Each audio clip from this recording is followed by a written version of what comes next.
Okey. Okey. Tadi kita nak cerita fokus tadi pertanian kan. Okey, masyarakat petani dia ada kemahiran dan dia juga ada sumbangan dalam sudut pertanian. Okey. Ada terusan, ada teknologi pembajakan, ada cangkul, ada sabit, tapi itu fokus pada tamadun wangga saja. Okey. Tetapi selain daripada aktiviti pertanian, saya rasa macam saya cakap laju sikit Maafkan saya. Okey. Selain daripada aktiviti pertanian, masyarakat tamadun awal juga giat menjalankan aktiviti perdagangan. Okey, kenapa ada wujudnya aktiviti perdagangan? Bila kita ada lebihan makanan. Contoh, katakanlah saya tanam ubi. Contoh. Contoh. Okey, contoh simple-simple je. Okey, saya tanam ubi. Jadi ubi saya menjadi banyak. Saya makan satu ketul, dua ketul. So lebihan saya buat apa? Kalau simpan lama jadi busuk. Jadi saya pergi tanya jiran sebelah, nak tak? Jiran sebelah pula tanam kangkung. Saya kata, oh asyik makan ubi je, nak makan kangkung pula. Jadi kangkung tukar dengan ubi. Wujudlah aktiviti perdagangan. Maksud dekat sini, simpelnya adalah aktiviti perdagangan wujud bila kita ada buat lebihan makanan biasanya. Tetapi permintaan itu kita takkanlah pandang kangkung je. Mesti kita cari benda lain. Tiba-tiba rasa nak makan ikan pula. Pergilah tengok orang jual ikan. Faham tak? Jadi maksudnya bila ada kehendak, okey, ada permintaan, maka wujudlah peluang pekerjaan yang banyak.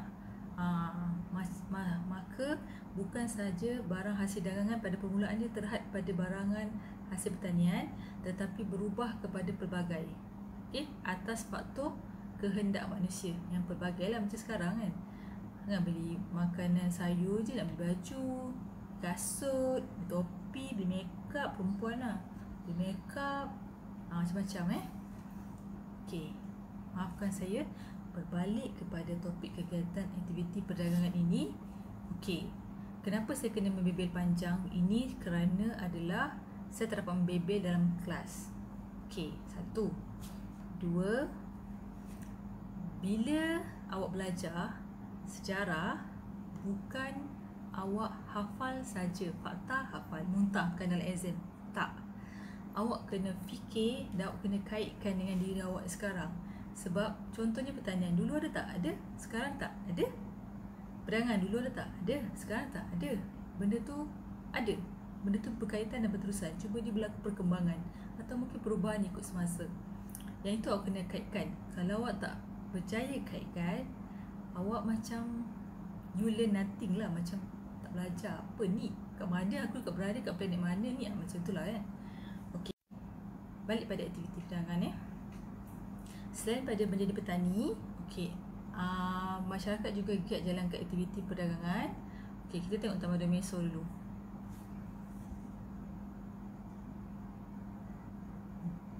Okey, apakah barang yang dihasilkan bagi masyarakat tamadun awal dalam aktiviti perdagangan? Okey, ada banyak tapi kita ambil yang utama-utama je lah. Okey, tekstil atau berkain. Okey, dulu saya sebut tekstil, tiba-tiba ada murid tanya, cikgu, tekstil tu apa? Okey, tekstil tu kain lah. Baju, kain, tudung, okey, seluar dan sebagainya. Kasut. Okey, tembikar. Okey, tengok. Tembikar sampai sekarang hari ni kita masih lagi ada tembikar Tembikar dibuat daripada tanah liat. Kalau awak tengok dekat YouTube banyaklah. Kita pun boleh pergi ke tempat pusat kraft tangan kan untuk hasilkan tembikar. Tembikar ada berbagai jenis. Dulu tembikar daripada tanah liat, ada tembikar daripada kaca, terutama daripada China tembikar daripada kaca, tembikar daripada antara dua tu lah. Okey, sebenarnya apakah kelebihan tembikar ini? Okey, sebenarnya tembikar ini adalah tempat menyimpan air. Sebab dulu kita tak ada peti sejuk, sekarang ada peti sejuk. Bukan ada peti sejuk, ada kuku, kowe dan sebagainya kan. Senang nak buat air sejuk. Okey, tapi untuk tembikar kita isi air tu sejuk dekat dalam tu. Kalau isi air biasalah ada guna candy tu kan. Nampak tak candy? Tolong nampak, please nampakkan candy kat situ. Okey, labu sayung untuk isi air tu sejuk. Itulah salah satunya lah. Yang lain-lain tu tengoklah. Okey.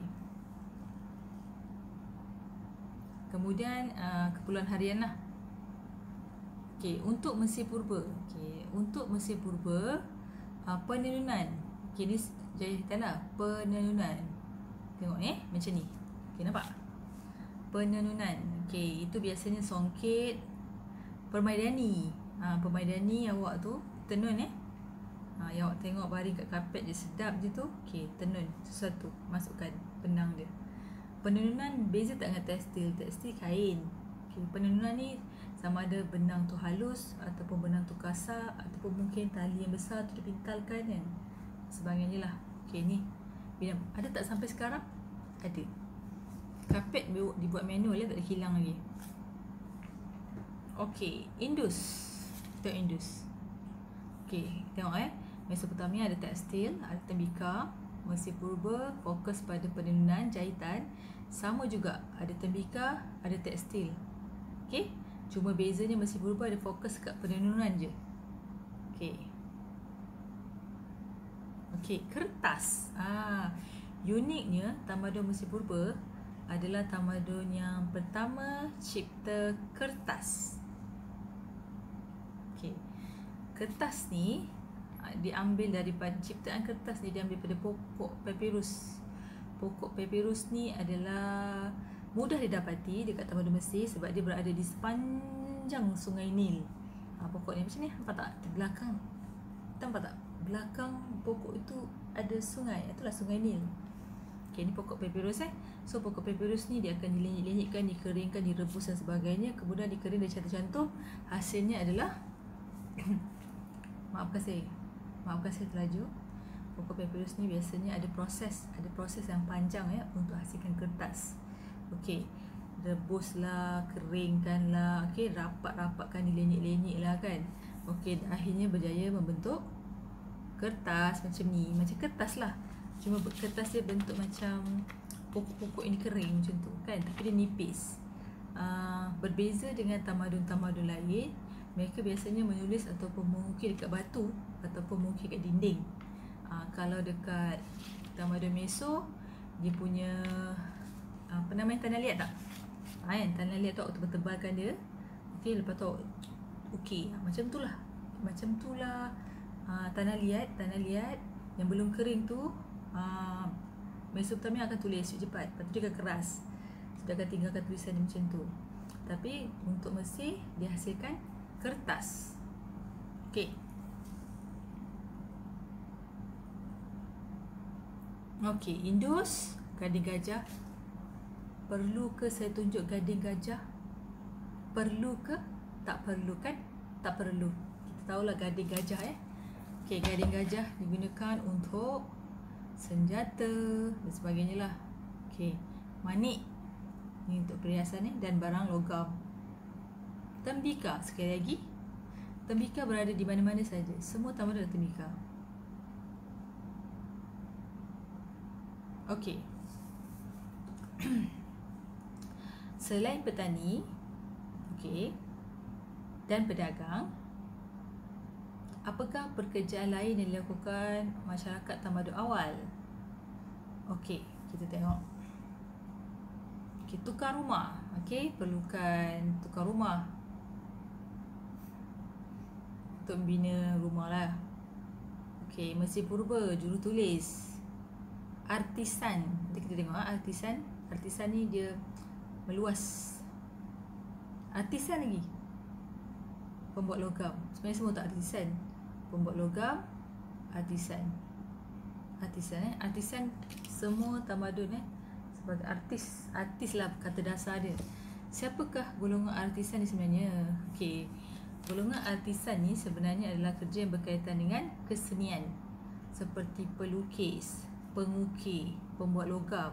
Pembuat logam, kalau awak tengok pedang ke kesenian dulu, dia punya kesenian dia halus Orang kena ukir. Kalau macam contohnya sudu, kalau orang sekarang tak suka ukiran, dia akan simple je. Kalau sudu tu plain je. Okey, tapi berbeza dengan orang dulu yang mempunyai nilai kesenian version orang dulu yang sangat tinggi dan sangat halus. Kenapa sangat halus? Sebab dia boleh ukir sekecil-kecil dalam ni. Kecil-kecil dalam ni pun orang boleh ukir. Dan boleh tulis lagi. Boleh tulis. Kalau tengok kanta, nampak tulisan-tulisan dia. Sebab hasil seni yang orang kata kesenian, nilai kesenian yang sangat tinggi lah. Contohnya tengok ni, ada tukang ukir dekat kayu, okey, ada tukar dekat batu. Okey, nampak? Okey, ni kerja artisan.